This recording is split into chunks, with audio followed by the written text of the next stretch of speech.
Hey guys, welcome back to True Story. In this video, I will show you how I installed another cigarette lighter socket into my Ford Transit Tourneo MK7 from 2011. I bought all these parts from AliExpress and it was sent within 7 days.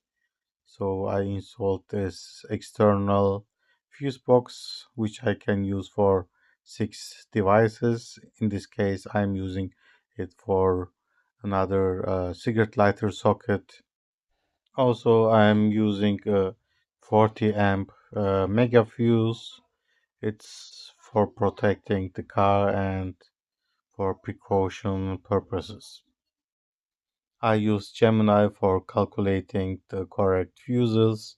In this case, I'm using a 40 amp mega fuse and a 10 amp fuse for the cigarette lighter socket, which I will be using for my um, cooling box on the go.